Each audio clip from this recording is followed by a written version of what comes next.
What's going on, everyone? Welcome to the Relentless Runners podcast. You are listening to episode 29. I'm your co-host, Christine. And I'm Toni. And we are the co-founders of Relentless Runners, which, if you do not know who we are an online run coaching team that provides one-on-one run coaching with a team of over 10 coaches, which includes a registered dietitian, a strength and conditioning coach, and a clinical psychologist who helps teach our athletes about mindset.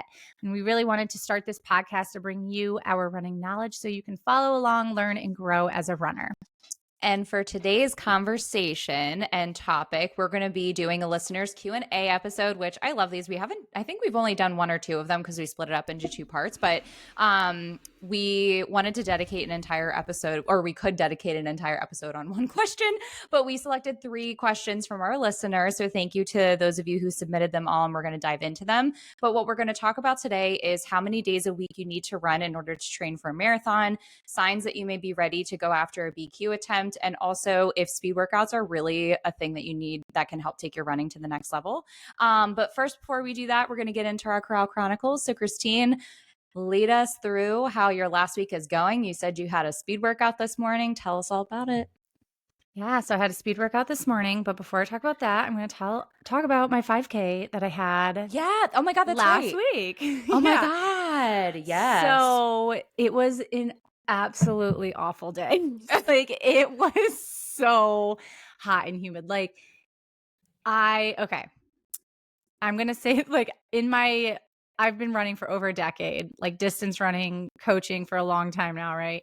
So when I go out and do a 5K, I don't walk. I don't need to walk. I can just go and do the 5K, right? For the first time in a decade, when I went out to run a 5K, I had to walk. So if that just kind of a couple times. So if that just kind of helps to show you how incredibly hot and humid it was that day, and I just still decided to go balls to the walls just despite the heat and humidity, and then dry heaved at it was mile 2.5, maybe. It was close to I remember all I had to do was turn, and it was the finish line was right down the road. And dude, my first mile was a 6:40, and I was aiming for an average of a 6:55. So I was aiming more for a 6:52-ish.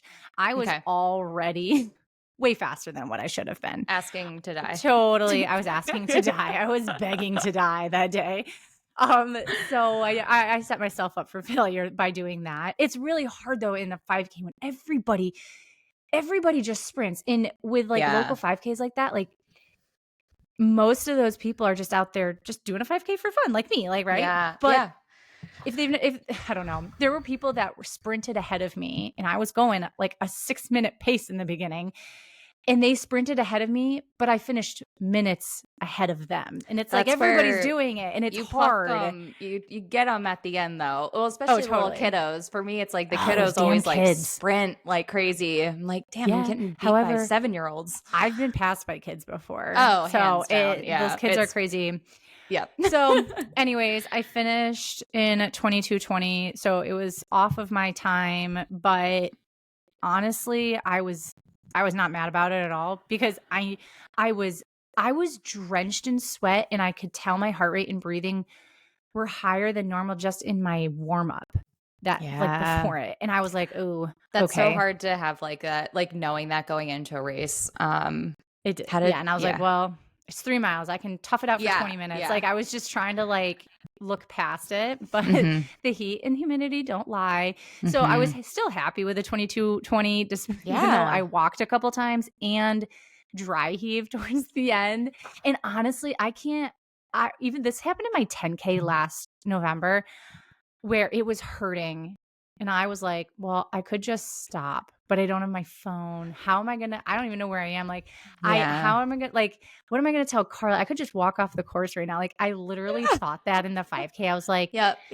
I was like, I could just quit and walk off on the sidewalk. I was like, but my kids are literally waiting for me at the finish line. They are waiting. They made signs for me. They've got cowbells. They are waiting. And I was like, that is probably the biggest thing that got me through finishing as hard as I did and not just being like, okay, well, this is just a bad day. I'm done. I'm not going to like kill myself over this 5K. It was finishing strong and hard because my kids were at the finish line. Oh, so, yeah. No, it makes sense. And they have no idea how hard I died. They were just like, yay, Mom. And you did it. I did this for you. I died for you. Yeah, literally died for you.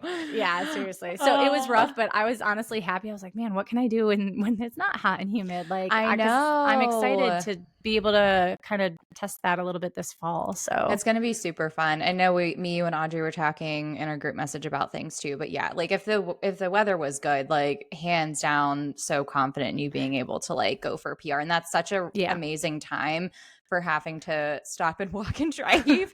Like that's amazing time like for doing that. So yeah, I'm excited for you too. I'm excited for you for the fall to really test it. Yeah. I want to also test my mile time trial because I don't know if I was telling you this, but I've made friends with the school's cross country coach. That's who we're doing the run camp with at the school.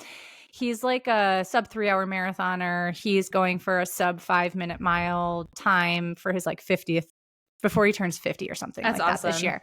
I know, right? And I was like, whoa, like when I do my next mile time trial, which will probably be in like September, can you pace me? And he said he totally would pace me. I'm like, oh, I love that. And I'm going to do it like at the track this time and not just like around the random roads of the town. That's right. I forgot you did it on the road. Yeah. I just found like my flat little like loop and I just did it a couple times, but it was on the road and I'm like, let's do it on a track. Let's do it legit. And he's going to be my pacer. So I'm like really excited about that. So yeah. And then my workout this morning was fine. It was just 2 minutes on, 90 seconds off, just like 7 miles, just kind of getting my legs just turned over a little bit before Boilermaker this weekend. So nothing crazy. Yeah. But it felt good. How are you feeling about Boilermaker? What's your plan for good. Boilermaker? My plan for Boilermaker is to just course PR. Last year was my first year doing it, and I was really intimidated by everything I had heard about the course being just hot, humid, and hilly. And so I was like, well, I'm just here to have fun. They invited me out there, so I was like, I'm just gonna go have fun and do this iconic race. And I definitely did not push myself like I think I finished in like 119. It was a 15K, so I think my average pace was like an 8:30. So I was like super chill. And I actually just went back to Garmin to look at the elevation. The first 4 miles are basically uphill. Yeah, it's the first 4. I was writing a plan for my one athlete who's doing it this weekend because I knew it was hilly and stuff, but I was like, oh, okay. We're all you were writing like a race plan.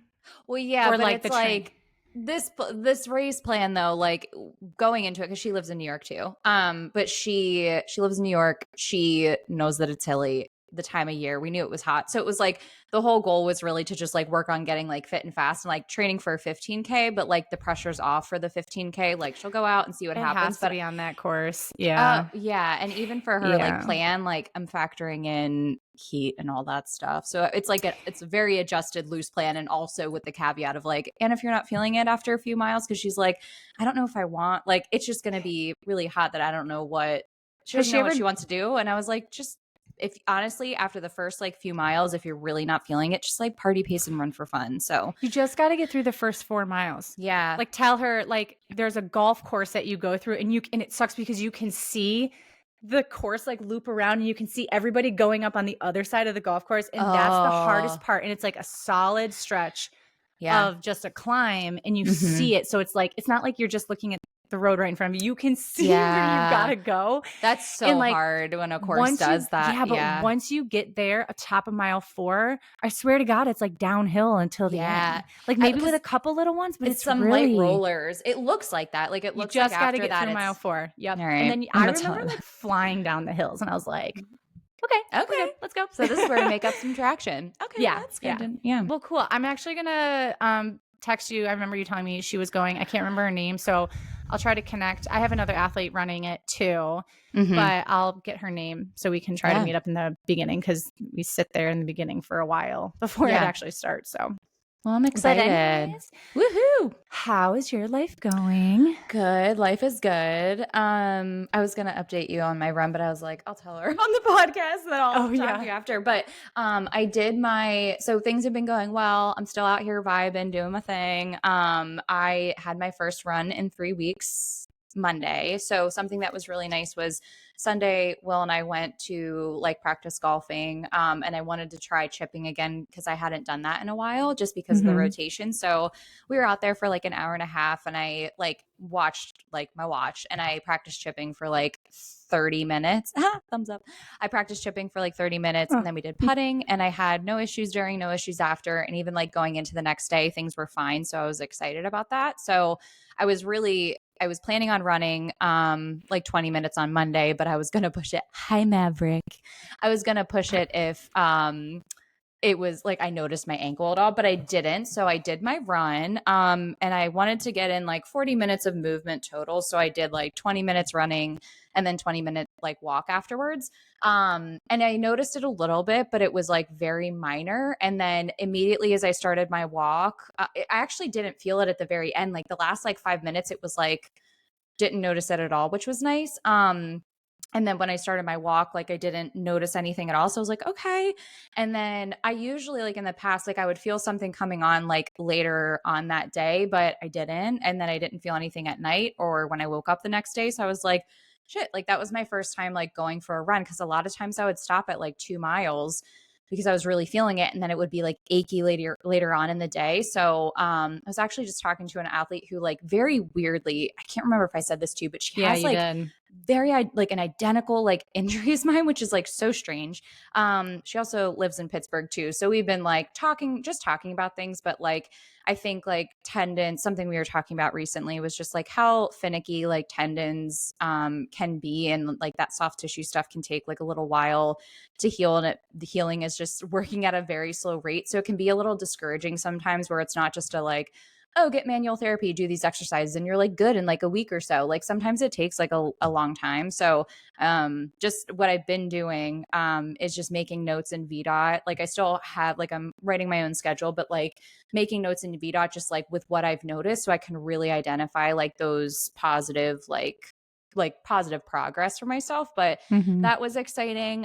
So I'll test out. I'm going to stick with like the 20 minutes right now and just see like once I'm able to get through it, not feeling anything, then I'll progress things from there. But I'll do another run this week and I'm still focusing on strength. I did notice though, like from lifting more that my right side like is not because we do like a lot of like single leg stuff with like our lift program and like my right side is just like not it's just not the same as the left. So like I Mm-hmm. really notice it like during certain like exercises that like my left glute max, like it's really the glute max. I'm like, man, everything is like working evenly.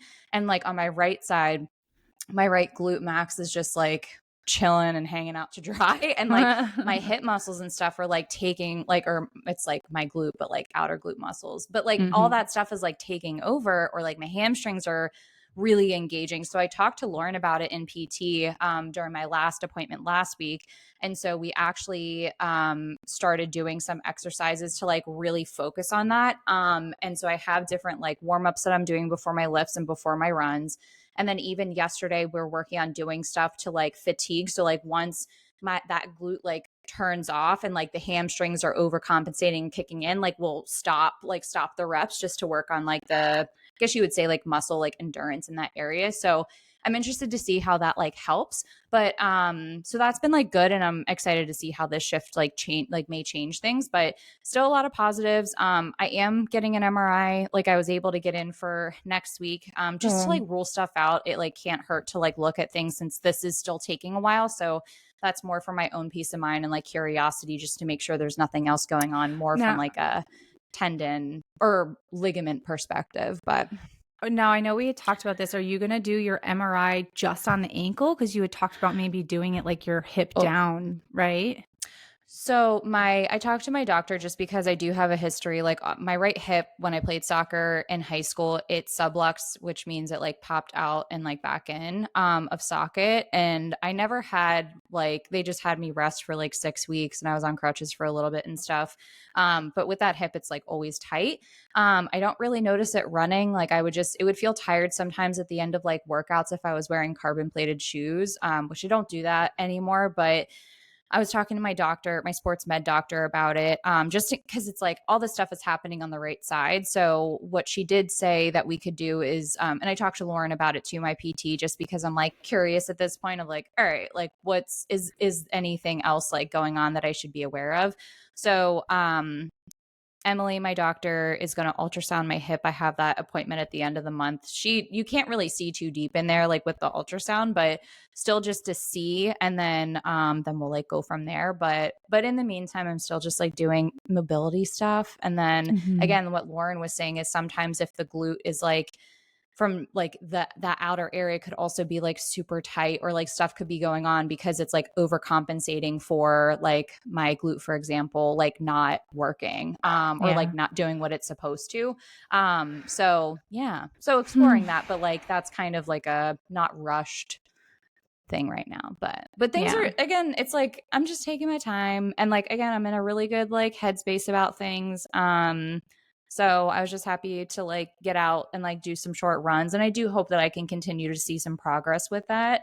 Mhm. But yeah, we'll just keep taking it day by day, but all Yeah. good stuff. But Yeah. All yeah, right. woohoo. Well, that's exciting. All Yeah. right. So Tony's going to kick us off today with our first listener question.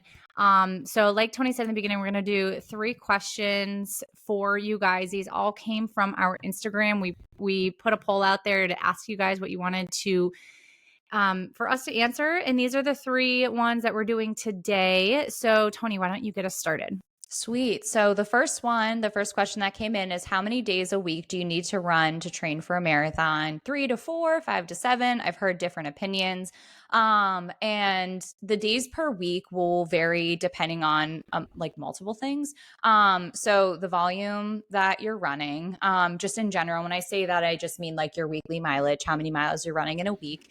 Also things to keep in mind is how your body responds to the days per week. So like, if it's less days with more mileage each for each run, or more days with less mileage, like I've experienced this actually with like half training before, where I was running 6 days a week, but my runs were like, I had some like baby runs in there, and my body really liked that. So that could, depends on that as well. And then also like a couple other things too to think about is like what helps you stay consistent. So if like for whatever reason, like if for some reason running more days a week is just like too stressful because of factors like your work schedule, life, or just from an accountability perspective, and you're working on like really establishing that like discipline and routine, that's something it's really important to be honest with yourself about. And then like I was basically saying is like what works for your life schedule. So like I've had athletes who work in the hospital who are like nurses, or do other things in there, and they do something like less days per week with their running, just because they like to maximize on their days off from work, because they're working like 12-hour shifts, like 4 12-hour shifts a week. So sometimes those different like situations can factor in when it comes to that as well. But I would say like, and Christine, let me know if you feel differently, but like on average, like we're not elite runners here, guys. So like on average, Hate to break it to you. hate to break it, but we're not elite runners. And I am going to talk about an athlete of mine who, this was actually a learning experience for me as a coach, but he was like my first like really high volume runner. But on average, 4 to 6 days of running a week is perfect, and that should work well for the majority. If you're a lower volume runner, then and you're doing 4 days a week, then I would recommend having a 5th day of cross training. And cross training is not the same as strength training. I know we've talked about that before, but like elliptical, swim, bike are great. If you don't have access to those things, walking is good too. But that really helps make sure that you're not undertrained going into your race, and you're really developing that aerobic system to help you be prepared for the marathon. But for those of you, if there is anyone here that is a higher volume runner, and like you're training for a marathon, you sit like at the 70-80 mile week mark, then running 7 days a week could be better for you, because otherwise, like not everybody has time. Like a lot of people, they're not they're not running full time. Again, you're an elite runner if that's the case. And so a lot of people have jobs, they're in school and all of that. And so having those big bulky days in 6 days may be too much if you're running that high. So maybe running 7 days a week is works better for you. And then you can have like a rotation of rest days, like between 10 to 14 days. And that's what I did for one of my athletes when we started working together.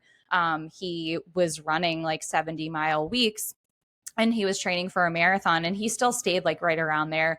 We didn't like overdo it, but then he had a rest day every 14 days, and that worked well for him. So like there's ways that you can work around it, but in my mind, I think 4 to 6 is like a good range depending, like for us normal people. So, but Christine, what do you think about like days per week? What's your perspective as like a runner yourself and also as a coach? I think it's obviously going to depend. And I know that's such a thing we say so much, like it depends. It depends. If a coach isn't saying it depends, red flag. If they're right, because it really does. Yeah, it really does depend. But I do think that 4 is the bare minimum. I think absolutely. And it also depends on what your goals are for the actual race, not just what you can handle with your work schedule, your life schedule, just how can you recover, all of those things. But I'd say bare minimum 4 days a week. But if your goal is like, hey, I just want to finish, I just want to get there with a smile on my face and finish, and we're doing 4 days a week, I think the idea of another day of just cross training is really great to kind of continue getting some just like endurance in there to help with that. But I'd say 4 is the bare minimum. I think 5 is honestly the sweet spot for most of the people that we work with. Yeah. 6 days a week is, unless you're more experienced, 6 days a week is a lot for most of the people that we work with, just because it is a lot on your body. Obviously, there's people who can handle more. I did the 10-day rest, like a rest day every 10 days one time when I was running like 70-mile weeks many, many, many years ago. And for me personally, I don't know, I just worked less was better for me. And the higher mileage with like the rest day every 10 days was not what my body responded well to.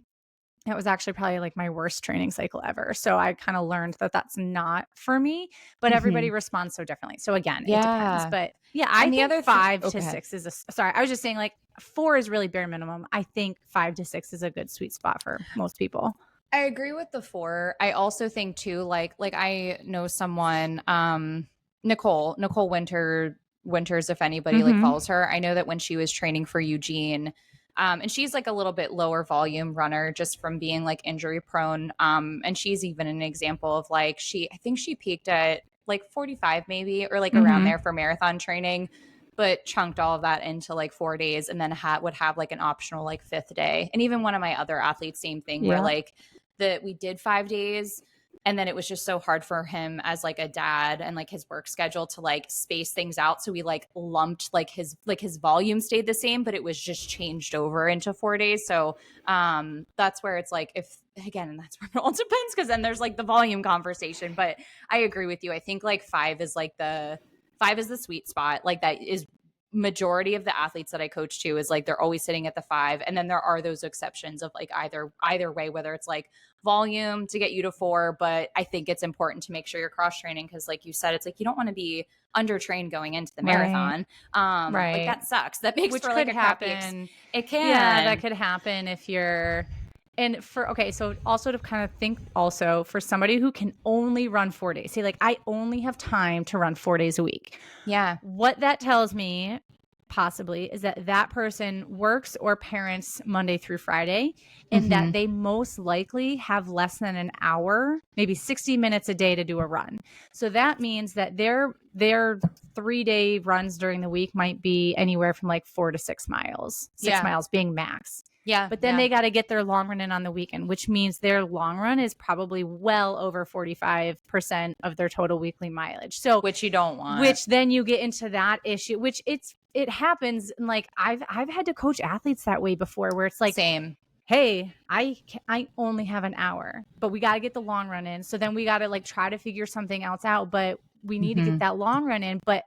And I always go in to be like, look, this isn't by the book. This isn't what the textbooks tell you to do. But so you kind of like open that door for that, where that type of runner who's like, I only have 4 days, it's the only time I have, they're most likely the ones who are also doing 50% of their mileage in their long run. So yeah. Yep.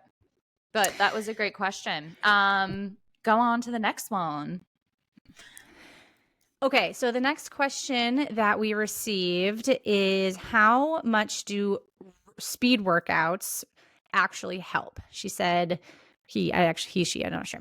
Said, I usually just go out and run, but I'm thinking I need to up my game to up my performance. I'm not racing or anything, so workouts seem too, quote, hard out. She's from New Zealand. Oh, is this Tara from New Zealand? Okay, so Tara. What's up from New York? What's up from Pittsburgh? Okay, we're not that cool, I promise. No, not at all. All right. And so I'm going to literally start this out. I have this written down. It depends, but it's true. Again, it depends on where you're at in your running journey. So say you're trying to get faster as a runner. The first thing I want you to think of is if you are a newer runner or if you've been running for a while. So for newer runners, volume and consistency alone are going to help you improve your running performance without speed workouts. You just need to run. You just need to run more and be consistent with it. And over some time, that is going to make you a faster runner. If you have been running for a while, you've been consistent and you're running a decent volume, and what decent volume could be defined as is, I think, up in the air for interpretation, but I'm just going to throw a number of like maybe 20 miles per week or more, just kind of like on average. That's just kind of like your consistent mileage that you've been going. So it's more than just like 2-3 mile runs a week, right? Like we've got some volume there.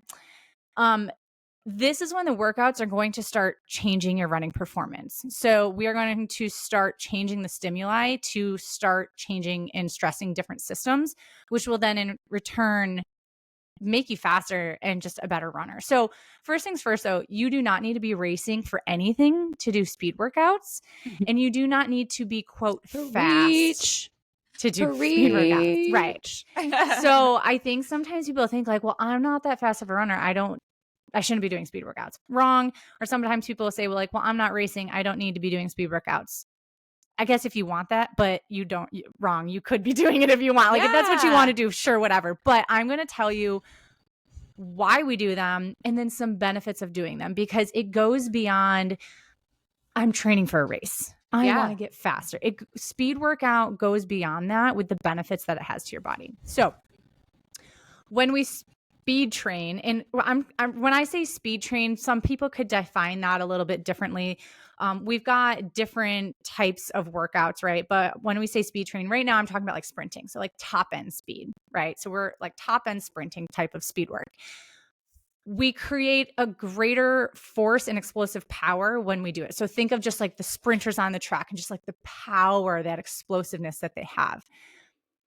When we start to improve the amount of force that the muscles can produce and accept from the ground. So when you run, you produce the power, the ground, it like gives it back to you, right? Which then propels you forward and you keep using that force that you receive from the ground, right? When you continue to improve that amount, you're going to get faster. You're going to jump higher. You're going to move better. You're going to be more explosive, and you're just going to be a more well-rounded athlete, right? So when we look at kind of how our bodies work, everyone has a ceiling of how high they can go with their top end speed. We all have a ceiling. The elites obviously have a higher ceiling, right? Like that's why they're there, is because they can go faster than anybody else. And below that ceiling, we have other levels that fit in there. And that's where we run maybe slower than our top end speed, but for longer, right? And you'll start, those terms are things like threshold, interval, pace. Those are the different types of workouts and systems that you stress at those different levels below our ceiling. So each one of those workouts that we do, like if we're going to go on like a 30-minute tempo run, or we're going to be going and doing some repetitions at the track, like fast and speed, or we're going to be doing like a marathon pace long run, like each one of those types of workouts have a purpose and an intention, and they will stress different systems when you work on those different levels. And why we do some of these different workouts, including the high end speed workout that we're kind of referring to in the beginning there, is because we can start to raise the roof. We can raise the roof. We can raise the roof. I had to. I love how it was just so natural. So we can raise the roof. Ooh, ooh. So I know. We can raise the roof with our top end speed. And as a result, all the other levels are going to start to raise as well. So that's like your speed endurance. So being able to go at a faster speed for longer, getting faster at the half marathon or the marathon by raising the roof of our top end ceiling, we can start in all these different workouts, we can start to raise all the different levels. So, which is pretty freaking cool, right? Mm-hmm. But there's a lot of benefits to doing speed workout. Again, like I said, outside of getting faster for a race, things like form improvement, efficiency, which is using less energy at the same or faster pace. Your running economy, like how your body moves, how it moves through the movements, your cadence. It will improve agility and range of motion. It increases your bone strength and density. You get better neuromuscular coordination. So that's like the communication pathways between your brain and your muscles. So you're doing, and there's more, like you're doing all of these things. It's good just for your body in general with your fast twitch muscle fibers that will start to degrade over time as you get older. The slow twitch muscle fibers, you don't lose those as fast as you age, but the fast twitch muscle fibers, so those are the explosive tendons and fibers that you need to do the sprint workouts and things like that. Those will start to age a lot faster. So anyways, you can reduce the rate at which they start to degrade by doing all these sprint workouts. So it's not just like, I want to run a faster marathon. Like sprinting and top end speed workout is so much beneficial for other reasons other than that, which is why I think we should all be doing it. I think I saw this like study or TikTok or like somebody said something like over the age, you don't sprint over the age of like 40 or something, or like 30. It was like most people don't sprint in their adult life. And it was kind of crazy. And it was just like, I wish I had like the actual stat for it. It was like some percent. It was like a very high percentage of people don't sprint as when they're adult for the rest of their life. That's so and that it's so crazy to think about just because it's like part of our world, and then you remove yourself and you're like, oh, we're in this like running bubble. Why would I sprint? Like, right? Yeah, like but what seriously, purpose? Yeah. So that's so interesting. I didn't know about the like fast twitch / slow twitch and like which one like degrades like faster than the other as we age. That's interesting. What I read when I was kind of doing some reading up on just like speed work as we age and benefits of it as we age was cool. Interesting fact. So we can slow the rate at which they do degrade by keeping up with it, which is kind of cool. But one of the things that Tara had said was not just, hey, do they really work? So short answer, yes, they freaking work. They will make you faster if you're doing them the right way, first of all. But also you said, Tara, that you're not racing or anything, so the workouts seem too hard out. And so one of the things that I do want to say too, and whether you meant this or not, or anyone else who's listening that can relate to this, running workouts or speed tempo work, any of the above, when we're looking at those different levels, they are hard. Like they're supposed to be hard. But we all have to start somewhere, and just to get out of our comfort zones and to challenge ourselves. So ways that you can, if it is intimidating, if you don't have somebody telling you or guiding you or in your corner, or maybe a friend to even talk to who's gone through all of this before, with the amount of stuff that people put out on even just social media and just like Google, seeing all of these workouts and all of these people doing these big things, and it's like, holy crap, that's intimidating. And I understand that it can be intimidating, but just starting small with hill strides or short or just strides on flatland or short hill sprints, shorter intervals, so like 30 seconds on, 90 seconds to 2 minutes off, like whatever, just to get your toes wet and just to kind of do some surges and see how it feels to get out of that like rut of that autopilot pace that you've probably just been going on. Like, I'm just going out for a run. You just go and that's it. Like, we're going to start to kind of get out of that autopilot by doing some of these speed workouts. And I promise you, you're doing them the right way, you're definitely going to start to see a lot of benefits with your running performance and then just your overall health. I also think it's fun just to like change it up a little bit. So if you're used to doing like even just removing like trying to get faster and time goal perspective, like if that, I know that's not for like her time, like her goal is not that, but It also is fun to have variety and like you're running like throughout the week too. So there's like Yeah. benefits for that Goes by too, fast. of keeping it interesting. Yeah. I could do like 10 miles on the track. I remember I like posted that I did that. And someone's like, how did you run 10 miles on a track? You just ran Yeah. 40 laps. I'm like, yeah, but I had It's all no idea what different. mile I was at. Like I did No. my warm up and then I was doing all these different structured things. And then by the time I was done, I was at 8 miles and then I had to cool down. And it was like, Yeah. I had no idea where I was at. I was just following the workout. So yeah, I It's ran crazy. 40 laps, but I wasn't just sitting there counting as I went in the same monotonous effort. So Yeah. it I goes by agree. fast. Totally agree. Loved that question. Loved that Yeah. answer. What's the next Thank one? you for the nuggets. The last question that we have is, what are signs that one might be ready to attempt a BQ? Paces, half times, mileage, etc. Ooh, this is a good one. I like I got this really one. excited about this one. Yeah, Yeah. this is good.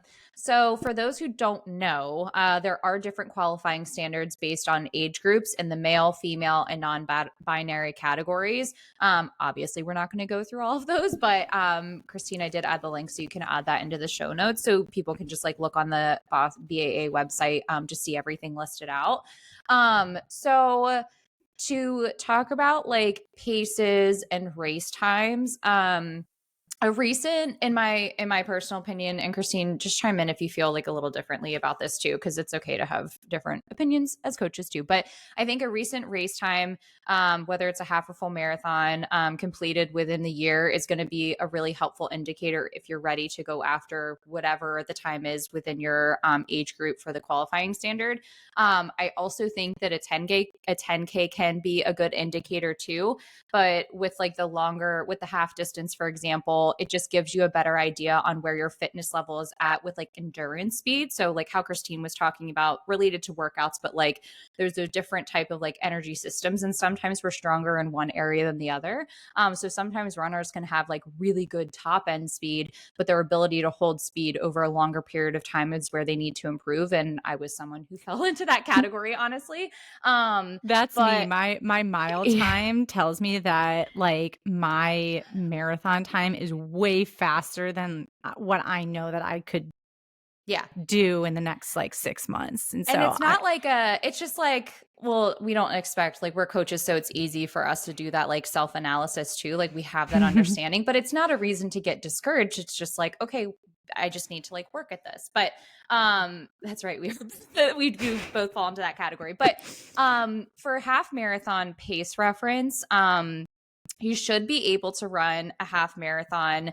This is a range. So like 15 to 25 seconds per mile faster than your anticipated goal marathon pace. And I give this range because, again, it depends on your strengths as a runner. So like we've seen, and I'm sure Christine, you're the same way. Like I've seen runners, like I've coached them, or just like friends and stuff too, but I've seen runners who have crazy speedy halves, but a significant, like it's more difficult for them to translate that into the marathon. So that translation may not be like exactly accurate. But I think that it gives you perspective of like wheelhouse that may be a good indicator that you're ready to like take on insert goal here. So as an example, to like kind of make it a little bit easier, but if you're a female and you're in the 18 to 34-year-old like age group, which that means that you're chasing a 330 flat or under. We're not going to factor in buffer. That's just too complicated. But let's say you're going after a 330 flat marathon. That's an 8:01 average pace. That puts you at, factoring in again the 15 to 25 seconds per mile buffer. That puts you at like a 141 to a 139 half marathon time, which is a 736 to a 746 average pace. So that's the half marathon, just to give some context and perspective. And then when it comes to the full marathon, in my opinion, I think if you ran a marathon within the last year and were able to finish like within 6-ish minutes of like that barrier that you're trying to like hit or break, then I think it's possible to chase it too. Of course, like it's to not get too nitty gritty, but before doing that, if you have the opportunity to have a season dedicated to some like speed, I think that can be super beneficial going into that training cycle, because it's going to help you, when you are working on speed. Like Christine said, like a really big thing is like running economy and like how efficient you're moving, running at a faster pace. And like your goal is to run at a faster pace for a longer period of time. And so that can only help with your performance as well. So if you have the ability to do that, that's only going to help. I don't want to say your chances, but help your chances of trying to qualify. But the last like couple things I did want to say, because Boston is a big goal for a lot of people. And I think it's good to remember this, is to not rush the timeline. This may not be fun to hear too, but I think it's important for me as a coach to say it. Don't rush the timeline. Not training where your fitness is at is a really big mistake that a lot of people make.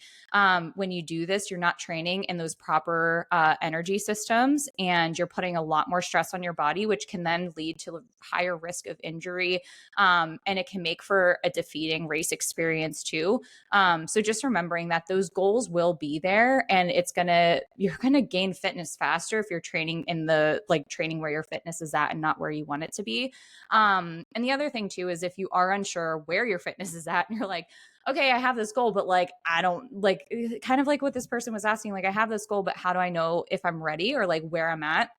Doing some sort of time trial or hopping in a 5K to like race it can help give you an idea on where your training paces should be. And you can always utilize like VDOT. Training calculator is great, where you can use that time trial. Again, whether it's like a 1 or 2 mile time trial you do on the track or something like a 5K, plug in those numbers and then you get an idea on roughly like where those like paces for workouts should be. And obviously, if you have a coach too, and this is a goal of yours and you haven't brought this up to them yet, it is good to bring it up to them, because you can get insight on like we know our athletes, like where they show up strong, where they need to like work on things. Like that's literally our job, is to seek out those things and help our athletes like continue to get stronger at those strengths and like improve on those other areas they need to help be able to hit those goals. We can give insight on like projections on like where we think, time frame wise on like what's possible. So like have that conversation with your coach, open that up so that way you can also strategize and get things set up to help work towards those goals, where it's like, okay, this is my end goal. Like, what do I need to do from now until then in order to get there? But I know I was rambling. Christine, thoughts, emotions, things that you would add, share it. I think you said like everything that I probably would have said too. I think it's a great question, because it is such a great goal that people obviously are always chasing. Mm-hmm. And I agree with the 15 to 25 seconds per mile faster than your anticipated, like with your half marathon being a pace reference. I definitely agree with you how you said go off of more so the half marathon time or even a 10K, but don't sit there with the calculators like the VDOT or the Jack Daniels calculator, right? Where you're plugging in how fast you can sprint 800 meters, and then it gives you equivalencies for all the other distances. And then be like, well, I can run 800 meters this fast. Therefore, I am physically capable of running my marathon in this time that it spits out at me. And it's not that it's unrealistic, but there's a timeline involved with that. So just keeping that in mind, because sometimes we get hung up on the numbers as runners, we get hung up on the numbers, we get hung up on those calculators. And if you have a solid half marathon time that you can plug in, that again, like Toni said, is within like the year, it's not like 6 years old, and you can then start to improve upon that time, then, and if it's realistic with the ranges that Toni was saying, then yeah, I say go for it. So it's definitely a really awesome question. And it got me really excited. I know. We'll talk about that another time. Yep. Say that for next week. But thank you again for those of you who submitted the questions. We should incorporate this like more often, because it's stuff that I wouldn't even think of. Like I wouldn't have even thought that was something that people were interested in hearing us speak to. So if you do have any questions you'd like us to discuss on the pod, let us know. But thank you so much for listening to today's episode. Let us know if you've been enjoying the podcast by leaving us a review, and don't forget to subscribe so you don't miss our training updates and educational nuggets. And to learn more about what we do at Relentless Runners, you can check us out at relentlessrunners.com. And if you want to keep up with us over on the gram, you can follow us at Relentless Runners there. And Christine will link our personal pages in the show notes. But we can't wait to see you guys next time. And thanks again for being here.